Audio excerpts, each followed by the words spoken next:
Dear Bill, I cannot believe that you have chosen to both disregard and discard our friendship, developed of over the last 6 years. I'm aware that accidents happen. It is how each of us has chosen to deal with this unfortunate event that has dismayed beyond comprehension. You have decided to discharge from me my job. Had Larry, your PR person, tell me that I had engaged in morally inappropriate behavior and then asked me to be the major actor in a cover up so that you can maintain the reputation that you have worked so hard to achieve? Damn. So this is a little bit of a friend breakup between Bill and Jeffrey. Um, this is July 18th, 2013. Um, let's continue along here. Shortly after my critical eye operation, I spent my day having your emails read to me so as not to miss a beat. When I could see out of one eye, my first task was to correct my vision in that one eye so that I could read them myself. I assumed the dedication to our relation ran both ways. Damn, Jeff's really upset about this. You could tell he's taking it hard. Um, Larry has now asked me to recommit to a confidentiality agreement and have categorically told me that you were the firm mind that we should no longer have any direct ongoing business relationship, with a total disregard for its impact on the public perception of my reputation. You have requested that I diligently avoid the truth, tell people that Bill will not invest with me, and craft answers that suits yours and Melinda's needs. In fairness, you did agree to send you a letter of recommendation should a future employer ask for one. You have told me that Melinda insists on me ignoring our friendship, not even communicating with you unless Larry is copied or present. So yeah, Melinda, I guess, is laying down the law. Though you have consistently maintained that I could have done a better job and that I was underpaid compared to my contribution. You then, where are we at here? Sorry. You then, beyond all sense of fairness and frankly decency, said that as generous compensation for keeping the Gates reputation intact, you would let me keep what we agreed I had already owned, the investment participations, and give me a total of 2 years severance, similar to that of Christine Turner. A casualty of a former accident, I can assure you that if the shoe was on the other foot, I would have said, Boris, this is not your fault. I confess to Melinda, you didn't. It was a moment of weakness, and I promise that I will do anything within my power to make it right for you. So it sounds like, and I think we're going to get to it later, that Bill Gates got in trouble with his wife for probably cheating on her. And then instead of being like, hey, yeah, my bad, he was like, well, it was actually Jeffrey's fault. I shouldn't be hanging around him. Wow. What a bitch move, Bill Gates. Okay. Let me see. I have more money than anyone needs, and I do my utmost to structure something so that you will not be penalized for my error.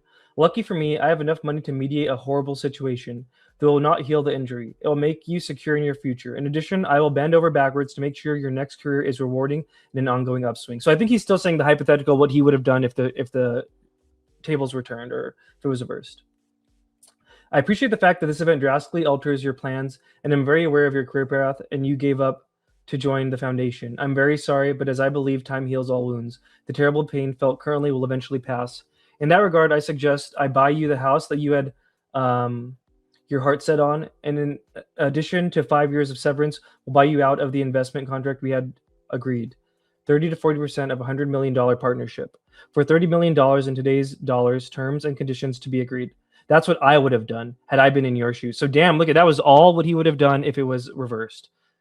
Sounds like that didn't happen. It sounds like Jeff said, we can't be friends anymore. You can only talk to me through your publicist. And anytime, any kind of business things we had are done, even if they were already in process.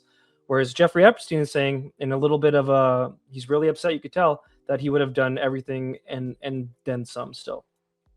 That's what I would have done had I been in your shoes. What I did receive, however, was an unfriendly, strongly worded email telling me how employable I am and that I should not look to you for any significant financial help in the future. To add insult to injury, you then subsequently, with tears in your eyes, implore me to please delete the emails regarding your STD, your request that I provide antibiotics to you, that you can surreptitiously give to Melinda, and the description of your penis. Damn. So yeah, this is where the big T part of this email comes from. So I guess Melinda found the email. So not only was he cheating on his wife, he caught an STD, and then he was trying to secretly give her STD medicine.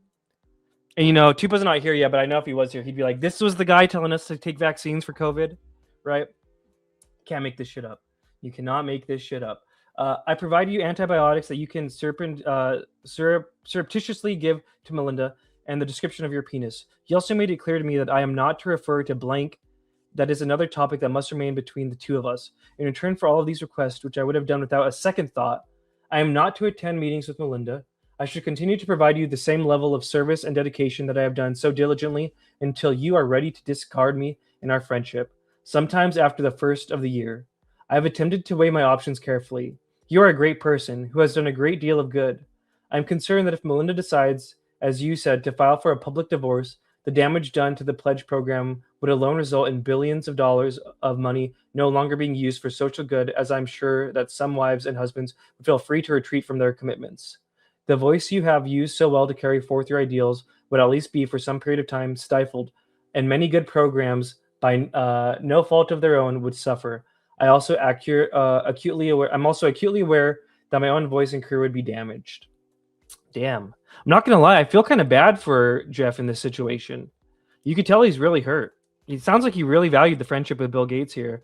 And then Melinda, you could tell he's hurt. He was done dirty by his friend, and now, and he kind of was a prophet because they ended up getting divorced, like what, 7 years after this or so? Let's see. Anjali's here. She says, "Hi, RBK. Hi, chat." T-Ray says, "I'm not the most knowledgeable on Epstein in this." Data says, "Bill has always been a shady fuck." Yeah, I mean, wasn't there some shady stuff even in the beginning of Microsoft, like just very cutthroat with other kind of companies that were emerging at that time? T-Ray says affiliations, but is it reasonable to suspect he was a Mossad asset? I will get into that towards the end too, I believe. Data Phenomenon says he's not vaccinated against corruption. Dang, Data bringing the heat today. Hey Tiff, hey Anjali, hell yeah. I am smoke weed, says Johnny Pot Smoker. Okay, still no Tupa. By the way, I guess while we do this too, I'm rocking a Tupa merch shirt, by the way. The Phoenix Light shirt. There's a lot of misinformation about Tupa Cover that if you order merch from him, it doesn't come in. But came in. Looks cool. So, here I am. I almost feel not okay. I don't know if this is too dramatic to say. I almost feel like Jeff and in this specific environment where it's like I wore my shirt for Tupa and he's not even here. I wore my Tupa shirt and he's not even here. No, I'm just kidding. He'll be here soon enough. Okay, let's see.